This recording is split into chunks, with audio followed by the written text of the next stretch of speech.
Okay, another example of using the law of cosines to evaluate missing angle, capital E, capital H, and capital T.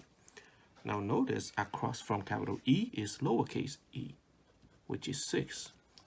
Across from capital H is lowercase h, which is 4.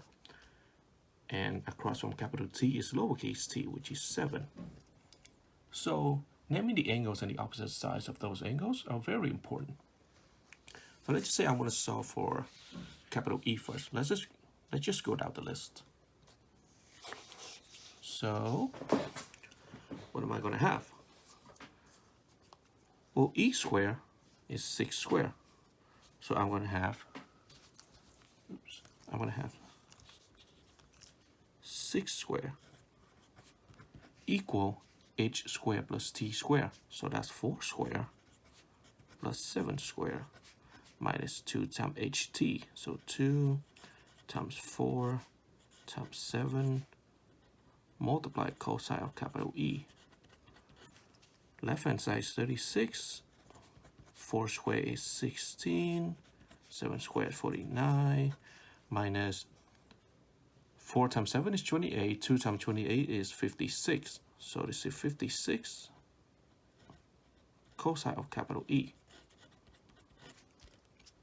Combining like terms. 16 plus 49. That's going to give us, let's say, 6 plus 9 is 15. Write 5, keep 1. 1 plus 1 is 2, plus 4 is 6, so 65 equal negative 50. I mean, not equal, minus 56. Cosine of capital E. Subtract 65 to both sides.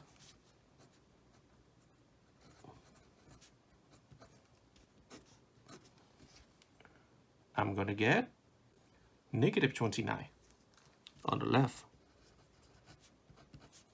equal negative 56 cosine of capital E. Getting cosine of capital E by itself, I have to divide both sides by negative 56.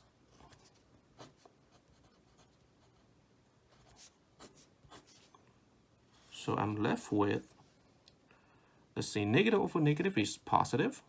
So positive 29 over positive 56 equal cosine of capital E.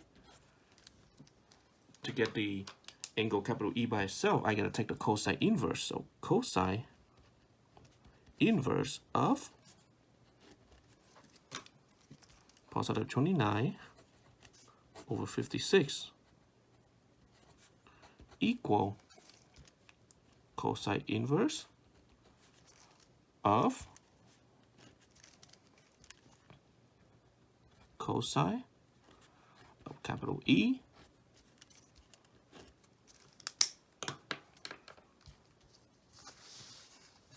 hopefully you can see it there. Well, on the right hand side, you got cosine inverse of a cosine function. These two automatically cancel out. So on the right hand side, you're left with angle capital E. On the left hand side, if I were to type it in the calculator, I'm going to get approximately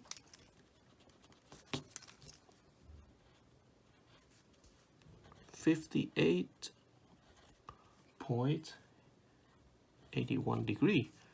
But routing it to the nearest whole number, this would be about 59 degree.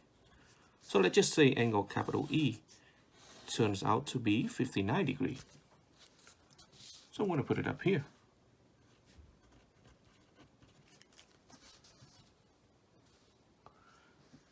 Now with 3 sides known and one of the 3 angles known, there are 2 ways to evaluate the next one, either angle capital H or angle capital T. So let's say I want to evaluate angle capital T next instead of angle capital H. So for capital T,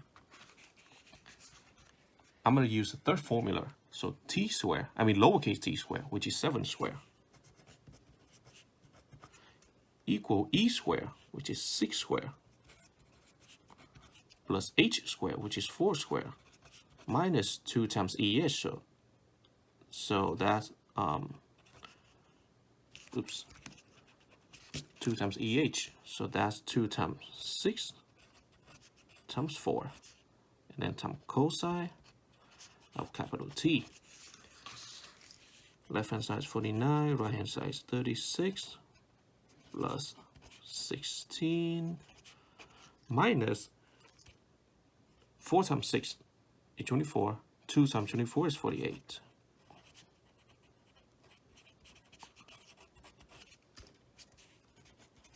Combining like terms, this turns out to be 52 minus 48 times cosine of capital T. Subtract 52 to both sides.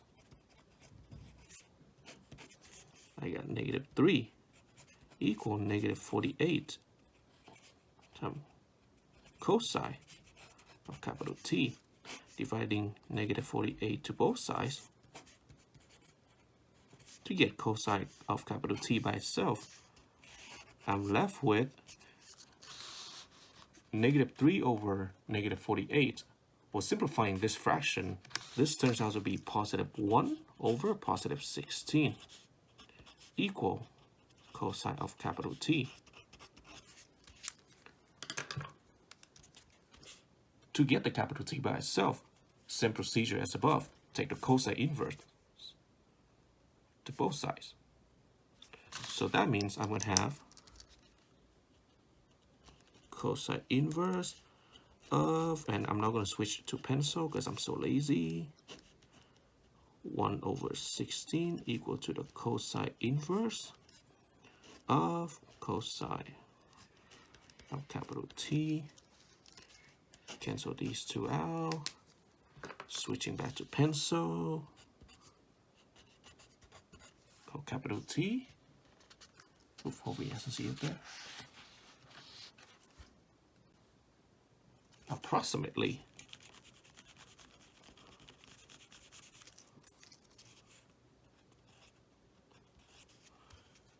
let's see, rounding it to the nearest 100, that will be 86.42 degrees.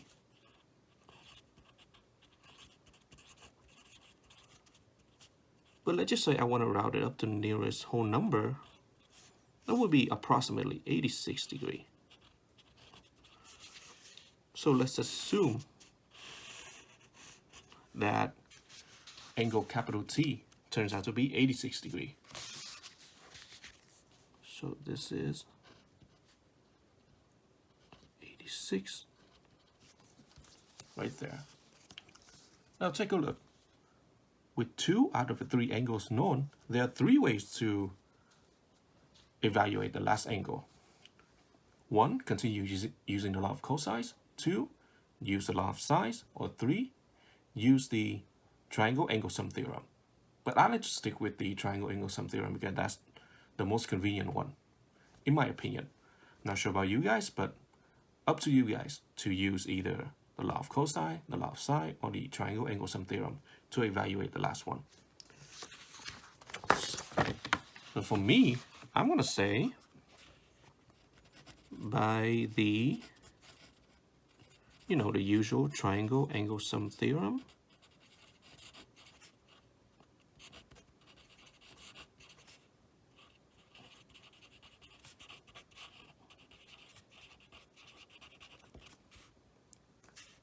angle capital H is equal to 180 subtract 59 subtract 86. Well, let's see. 180 subtract 59, 10 subtract 9, that's 1, right? 1 returns 1. 1 plus 5 is 6. 8 minus 6 is 2. And then bring the 1 down. Bring the minus 86 down. 121 subtract 86. Well, 11 subtract 6 is 5, right? 5 returns 1. 1 plus 8 is 9. 12 minus 9 is 3, right? 3 returns 1. 1 minus 1 is 0. So angle capital H turns out to be 35 degrees.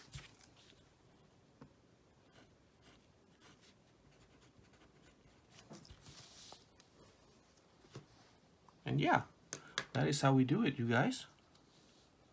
This is how we use the law of cosine to evaluate any missing angles in any type of triangle. Now notice that, as mentioned in the previous examples, in order to be able to use the law of cosine to evaluate any one of the three angles of any type of triangle, we have to know all three sides of the given triangle. If we don't know any one of the three sides, then it will be impossible to apply the law of cosines. All right, you guys, thank you for watching. See you guys next time.